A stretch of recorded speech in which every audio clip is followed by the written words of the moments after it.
Well, residents, thank you for joining. And the introduction for those of you who haven't been here in VR before is that on Zoom, you're going to have this camera view as the mock code leader, where you should be at the foot of the bed. And hopefully you can see our patient Jamal on the table. He's down in IR. You should be able to see our monitor, our displays for his x-rays. And then Jen is your kind of person within the scenario that if you want chest compressions, Jen can do that. Or if you want to give fluid, Jen can do that. Or if you want to, do any kind of activity within the code, Jen's the person that can execute that for you. And I'll be playing the role of Dr. Tenzin, who's standing over here behind the camera in IR. He's the IR doctor that was getting ready to do a procedure on this patient. So Jamal is 17. He's 60 kilos. He is allergic to penicillin. He has sickle cell disease type SS. He's recently been in the PICU for about 2 weeks with what started out as a sickle chest. And then he developed, upon his recovery from sickle chest, what we think is osteomyelitis. So he's coming to IR today to get his central line in the right neck exchanged so that he can have a PICC line since it's been in there for a long time. And he's going to need about 3 or 4 weeks of antibiotics to treat his osteomyelitis. And I'm calling the code team down here because this is what I've been seeing in terms of what's going on with Jamal. The weight is 60.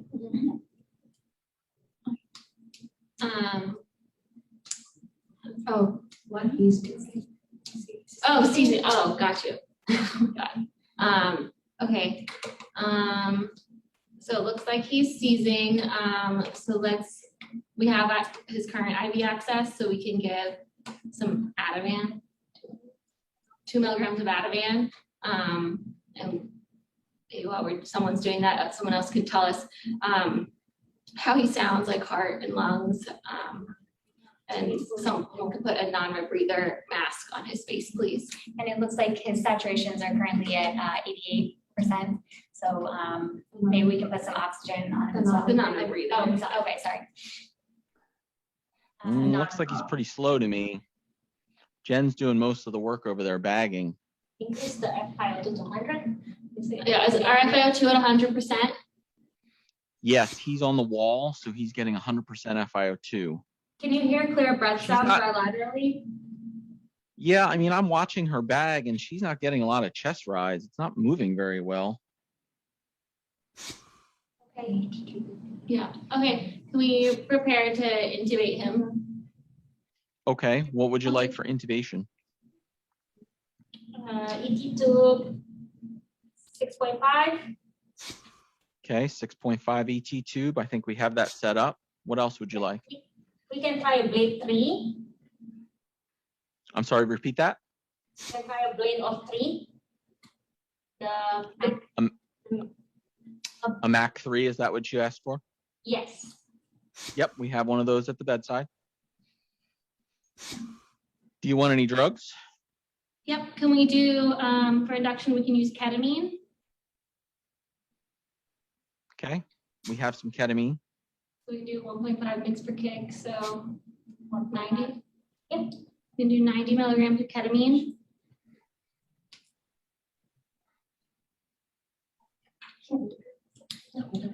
Can we also just get like a brief like exam in terms of his just quickly, like we heard breath sounds, but like heart sounds and brief like neurologic status, like pupil area response and mental status at this point? So his pupils are small and pinpoint after the benzodiazepine. His heart rate's a little slower now. His pulses are a little thready. He's definitely a little blue about the lips. He's desaturated and he's hypopnic. He's still not really moving his chest well. I think he's obstructed. So you guys wanted to intubate. Jen, what drugs are you going to give first? They wanted ketamine, and what else did you guys say you wanted? Obstructed.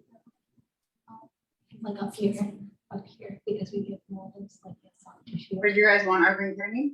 Do you want propofol or like?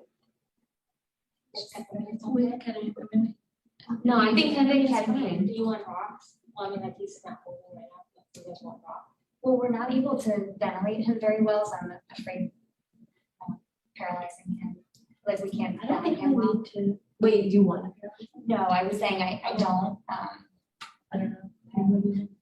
I don't think we need to paralyze him. I feel like we only give him 12%. You can give him ketamine for induction, you can tube him, see if the tubing gets past the obstruction, and then see how he responds. If it doesn't. So then- guys, he seems like he's not breathing at all now. His heart rate's 30.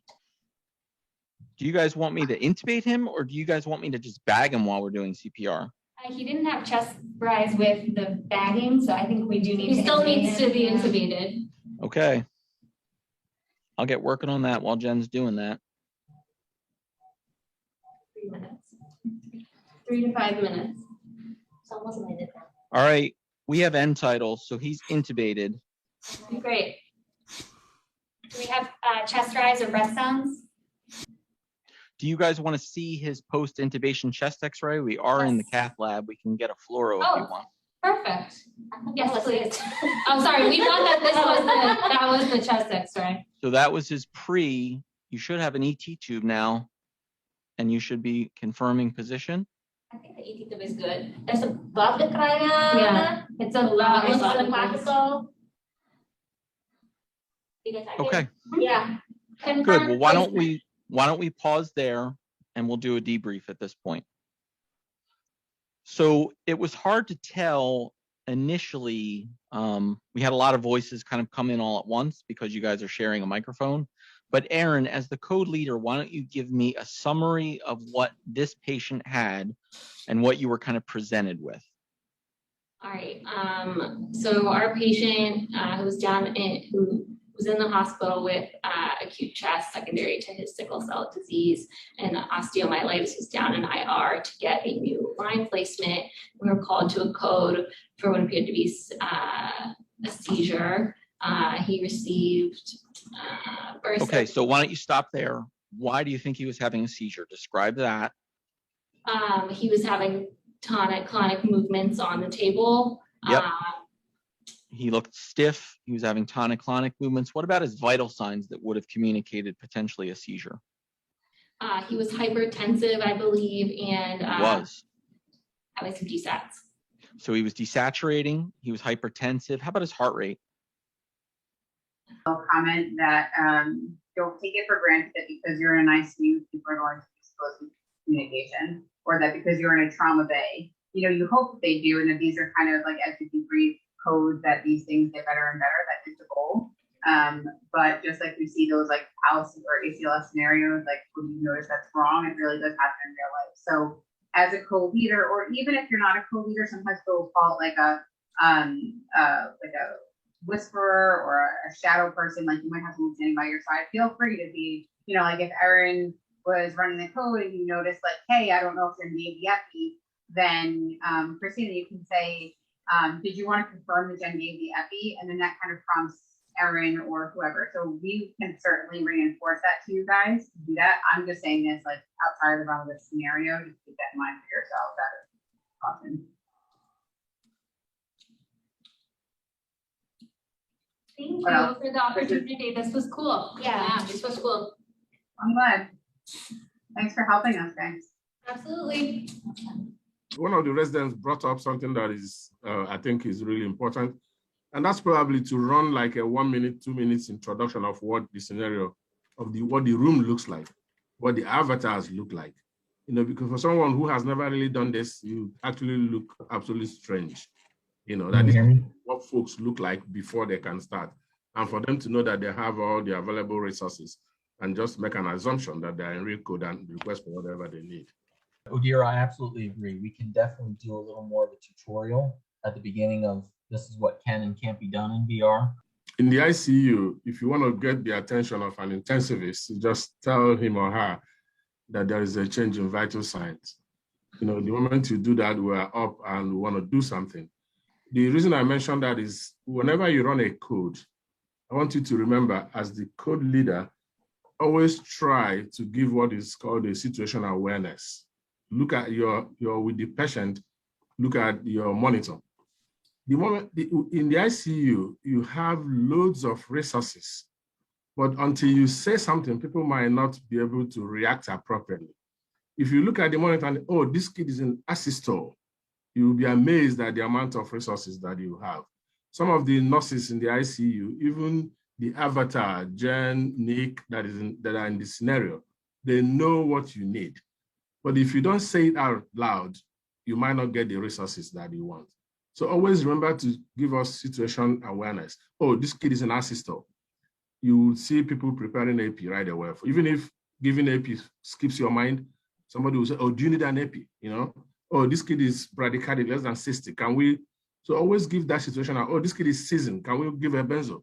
Mention that. The moment you mention that, you get your resources right away. Now, the other thing that I want your eyes to always go to, because this is virtual reality and that's what it is to always look in the scenario. This looks fantastic to me. It looks so clear and so real and very immersive. Just look around, you will see the two heads. That will give you an idea of those who are out there to help you. Like if you're looking now, you see Nick's head there, then you look down again, you're going to see DuPont fellow what two. So you know that you have these two folks there. Again, you might not be able to have the whole solid body there, but you see a silhouette that helps you out. Okay, just right now, I don't see Nick anymore. I only see DuPont fellow too. So only one person is there to help. And because it's virtual reality again, we'll just have to make that assumption. I'm seeing that person, they are real. Just give your instruction. This is our sister. Can we start chest compression? Can I get those of AP? Assign roles. Just be doing that. Call for whatever you want, and I'm sure you're gonna get that. But I think overall, I think this scenario was really good. I think, in my opinion, it was quite immersive, and I like that.